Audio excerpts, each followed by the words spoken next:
Dave Portnoy has purchased back Barstool Sports in its entirety. He owns the whole thing. And this, my friends, is tremendous news.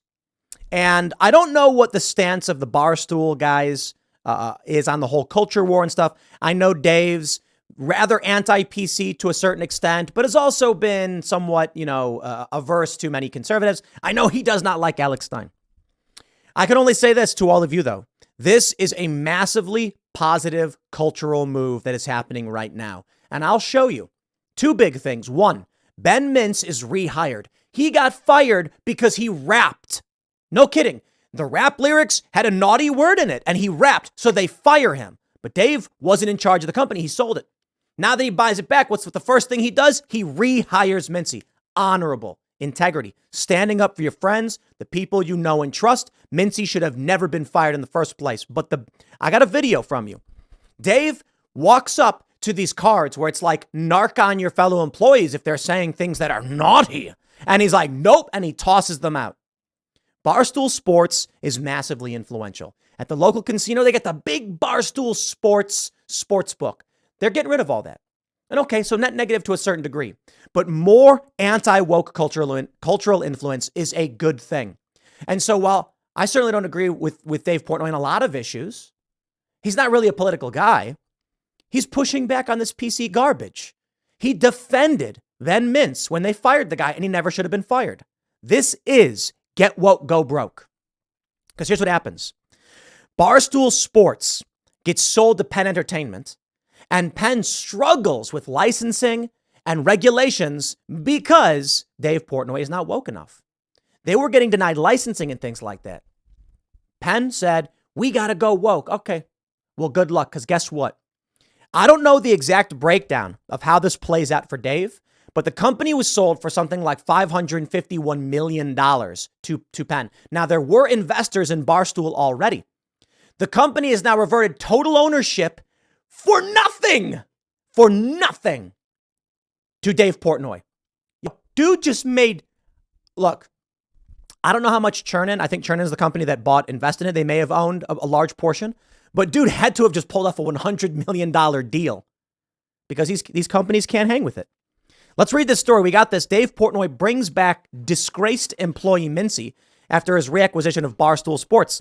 I just want to say, they claimed he said the N-word on camera. Dude, it was a rap lyric. Okay, he was rapping. You don't call anybody a name. The only problem I have is that Mintzy apologized. Mintzy should have been like, dude, I get it. I was rapping. People don't like that I said it. I'm not going to apologize for rapping. Okay, man, like you can't put out top 40 hits in R&B and rap and then try and fire people for rapping along to your lyrics. That makes no sense. That's the only issue I have. But here's the video. Dave Portnoy calls him up, brings him back in. I love this. And look, man, when Mintzy got fired, there were people who were criticizing Dave, being like, how could you let this happen? He's like, dude, I sold the company.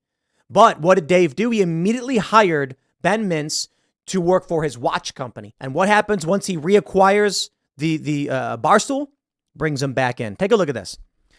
Penn sells Barstool Sports back to Dave Portnoy to partner with ESPN. He said that they were having trouble with regulators and licensing.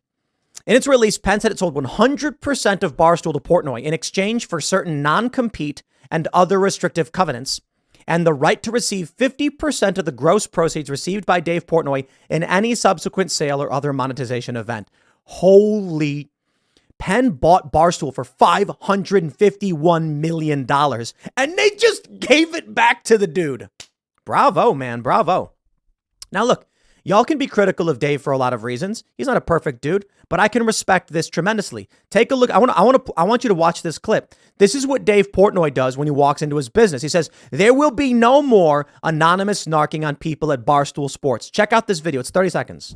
So the first thing I did when I bought back Barstool, I hired Mintzy, and then these fucking cards that were at the reception desk make a difference. If you have concern, suggestion, preventing illegal or unethical activity, please speak up. And you look at the back, it's like if you want to anonymously narc on somebody, Look at this.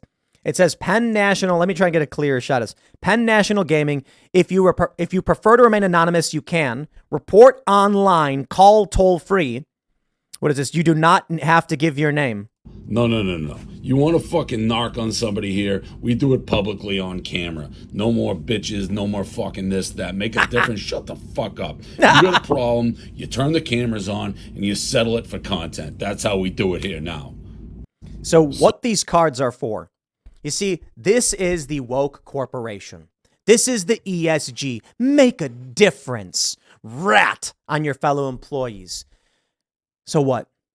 Two guys get into an argument. One guy narcs on the other guy and the other guy gets fired. Preponderance of evidence, they say. Yo, that's Soviet level garbage. Okay. Now I understand anonymous reporting can be important and good. My point is this.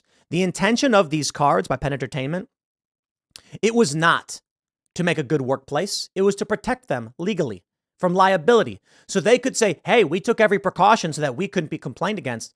What Dave is doing with how he's running his company, influential, Barstool Sports, millions of followers, tens of millions of hits, probably more, is pushing back in the right direction. It may not be exactly what you want for conservatives. I'm sure many liberals and run-of-the-mill, moderate types are like, good, man. There are a lot of conservatives that don't like Dave Portnoy's stance because he's more pro-choice. But you're not going to win every battle outright 100%. Sometimes you gain ground. This is gaining ground. This is Dave Portnoy being like, none of this weak, stupid, pathetic garbage. You got a problem, you speak up. Uh-oh. I'm sure all the woke people are start crying, but he's hiring back the guy who said the naughty word. Yeah. Pushing back on the encroachment of this cancel culture garbage. Fired because he rapped a lyric. Now look, man, if Ben Mintz walked up to a group of people and started cussing at him and dropping racial slurs, I'd be like, yo, not cool. There's a serious conversation there about whether or not you can continue your employment if you're going to walk up to people and be that kind of guy, right? Because you got to understand, you're a representative of this company. That's all true. I get all that. Context matters, though. And the context here was that the dude was just rapping a video and they come after him. It's just so stupid. My view is kind of like this. We've had people at Timcast who work here say naughty words and post naughty pictures. And I'm just like, we have a limit. We have a line.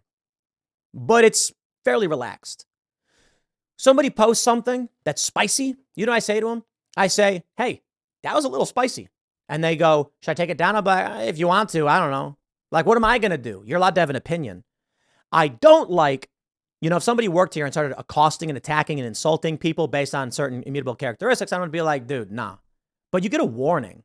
I just be like, that's not okay. That's not how we do. And that's not the culture that we want to build. We want to build culture. Here's the culture I want to build. That's seen from a Bronx Tale that I told you about. That many of you probably seen the full movie. I didn't even see the full movie. I saw somebody post the clip and I'm like, that is amazing. I got to tell you again, I'll make it quick.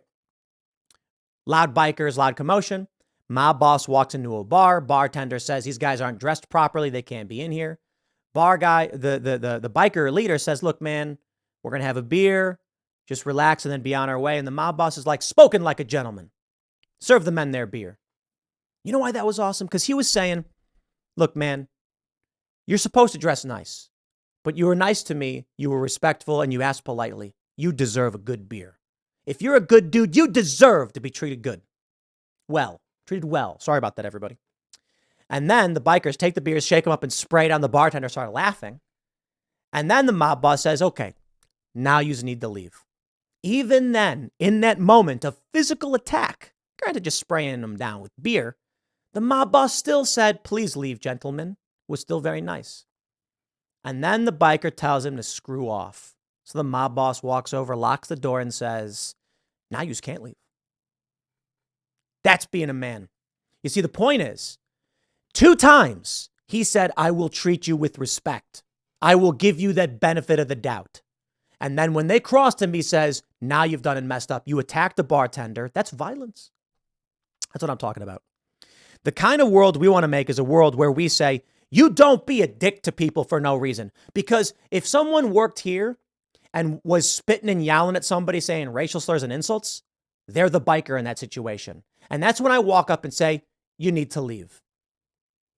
But when it's someone like Mintzy rapping, I go and say, what's the problem? And then people are yelling, he just said a naughty word. I'll be like, you say a naughty word. He goes, look, man, I'm sorry. I was just rapping lyrics. I didn't mean to bother anybody. I'd say, spoken like a gentleman. Serve this man his beer. If you came out and started saying, no, I can say whatever I want, and started cussing at people, I'd be like, now you need to leave. That's my view. That's the world that I want to see. You can have your there's criticisms of Barstool. Don't get me wrong, right? You know, they do what they do. But if the culture we're pushing back on is more masculine, if the culture that is pushing back is more masculine, if we're pushing back on this weak, pathetic, cancel, whiny baby culture, I don't care who's doing it. I'll take the victory. Shout out to Barstool. Congratulations to everybody. Glad to see Mintzy got his job back. This is what I'm talking about. They canceled that race car driver. He gets his sponsors dropped because his dad said a naughty word in the 80s. Nah, we're done with this. So I'm looking forward to what Barstool puts out. I'll leave it there. Next segment's coming up tonight at 8 p.m. over at youtube.com/TimcastIRL. Thanks for hanging out, and I'll see you all then.